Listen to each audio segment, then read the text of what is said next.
Desculpa galera por ser um baita de um preguiçoso. Podem me chamar de preguiçoso porque eu sou kkk. Enfim, o que vai acontecer com os vídeos e quais serão as novas teorias e entre outras coisas, eu vou falar na aba comunidades, beleza? E lembrando que essa parte 10 não vai seguir 100% a parte 9, e muito menos a parte que o Levi não faz nada. Então esqueçam essa parte, beleza? Além de que em breve ou talvez, eu vá melhorar essas teorias que já estão no canal.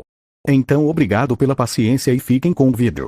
A teoria começa com a Mine, que depois de recuperar dos ferimentos, ela vai pedir ajuda para treinar, mas ela para, quando vê a Akame e a Leonis ajudando Tatsumi e Lubok a treinar. Ela pergunta o que estão fazendo. E a Leone responde que eles estavam doidinhos para treinar, então elas resolveram ajudar.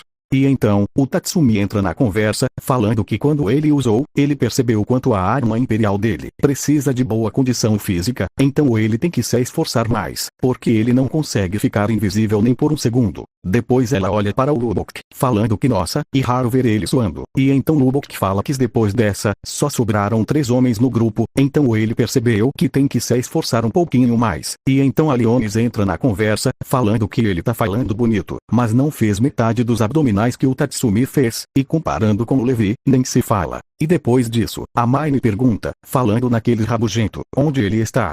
Então Lubok responde que se você estiver falando do Levi, ele provavelmente está treinando na floresta, com aquele equipamento que não fazemos ideia do que é, ele nunca nos explicou, e Tatsumi entra na conversa, falando que é verdade. Levi nunca nos falou sobre o equipamento, e também ele não é de treinar junto com nós, ele sempre quer fazer as coisas sozinho, mas logo ele aparece.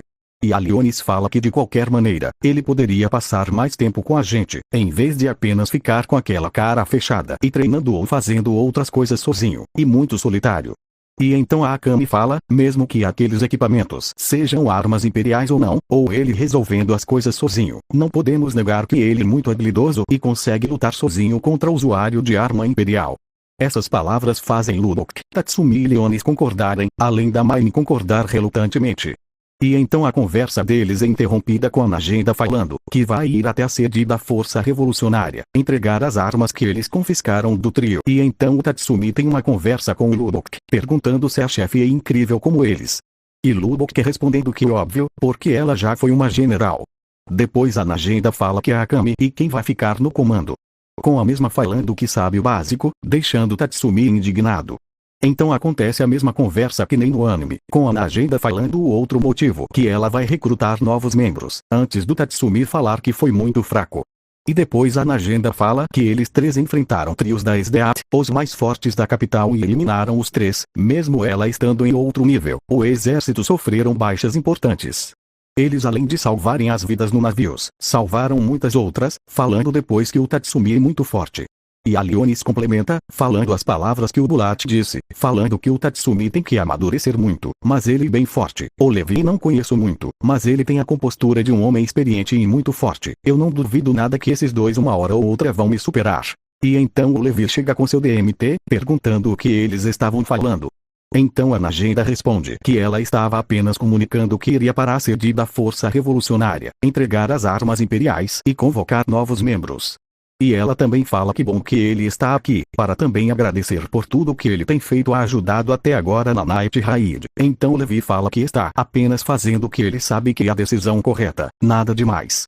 Então Najenda começa a se retirar, falando para Tatsumi e Levi, que eles têm motivo para se orgulharem, lutem para sobreviver, e que o Tatsumi se torne o homem que o Bulat esperava que fosse, e o Levi que continue sendo o homem que ele é hoje.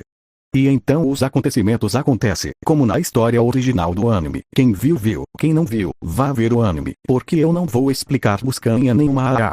Brincadeira, eu vou dar um pequeno resumo. Depois que a SDAT deu flores aos seus falecidos subordinados, aparecem os novos membros de armas imperiais dela. O Wave, um jovem que da marinha que fede a peixe, sua arma imperial e parecida, ou é a mesma que a do Tatsumi.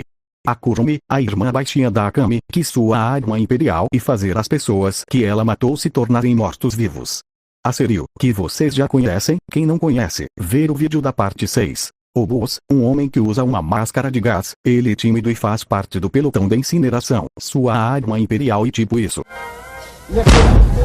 Puta vida! O Rum, ou Ligeirinho, um jovem loiro e educado, ele bem rápido, sua arma imperial e onde forma asas nas costas dele, fazendo ele voar ilimitadamente, e usar as penas como projéteis, e o Dr. Stylish, um cientista de comportamento duvidoso, sua arma imperial e onde a velocidade e técnica dos dedos são melhoradas, só isso mesmo. E então depois a SDAT aparece e testa as habilidades de cada um deles, vendo o potencial de cada um e quais são seus erros, antes de começar a explicar a cada um deles que a missão e sobre abater traidores, e entre outras coisas, como uma força-tarefa, eles serão os Eagers. Desculpa se não falei certo. Então depois tem a cena do Wave e do Buzz cortando peixes e depois a cena da SDAT na mesa com a Cyril e a Kuromi e os outros, falando que o que ela também está interessada e o Amor e também pretende fazer um evento para encontrar novos usuários de armas imperiais. Não vou me aprofundar muito na história para não ficar muito longo. Então corta a cena para o Tatsumi encontrando o Lubok em uma biblioteca e abrindo uma passagem secreta, onde ele se encontra com a Leonis e ela fica animada em ver o Tatsumi. E Lubok fala que eles são os únicos que podem andar na capital, porque já apareceu nos cartazes o rosto da Maine e também o rosto do Levi. Então eles têm a mesma conversa no anime, sobre os Yaegers, sobre o quanto a SDAT é perigosa, com o Lubok contando uma história sobre uma tribo que foi massacrada pela SDAT e seus soldados, e também a Nagenda tinha ligação com a SDAT, mas ela não concordava com o que ela fazia. Além deles falarem sobre o torneio que a SDAT organizou, e Lubok indicou para o Tatsumi ir para ganhar o dinheiro para ajudar seu vilarejo. Então acontece o torneio, e a SDAT estava entediada com os outros participantes, até chegar a luta entre o Tatsumi, o ferreiro e o Calvi, ou açougueiro, ou friboi. Então a luta acontece com a vitória do Tatsumi. Só isso mesmo, então as habilidades dele e o seu carisma faz a SDAT ficar apaixonada. Então ela vai lá para entregar o prêmio, mas na verdade ela coloca uma coleira nele, depois o desmaia, e ela fala que eles vão ter uma conversa no quarto dela, sozinhos. E isso tudo faz o Lubok e a Leonis ficarem chocados. Então corta a cena para eles na base, onde a Akami pergunta a eles, a SDAT pegou o Tatsumi. E também a Maine pergunta se ela descobriu que ele era da Night Raid. E Lubok responde que não faz ideia, mas é bem provável, e a Leonis fala que o seguiram até o palácio e também pergunta o que eles fazem agora. Akami fica apreensiva sobre isso, e Maine fala para ela não ser idiota de querer resgatar o Tatsumi. Então Akami fala que por hora eles vão para uma base mais para dentro das montanhas, e Leonis concorda, e então Lubok pergunta o que eles vão fazer em relação ao Tatsumi. Resgatar talvez seja impossível. Então Levi entra na conversa, falando para eles não pensar nisso na pressa, porque se ela tivesse descoberto que o Tatsumi da Night Raid, ela teria matado ele lá mesmo, para que todo mundo da plateia visse, e eles concordam com a palavra do Levi, e Akami fala que o Levi tem razão, a SDAT teria feito isso, então não vamos fazer nada por agora, e logo depois ela fala que o Tatsumi é um membro importante, e que eles vão fazer o possível para o resgatar,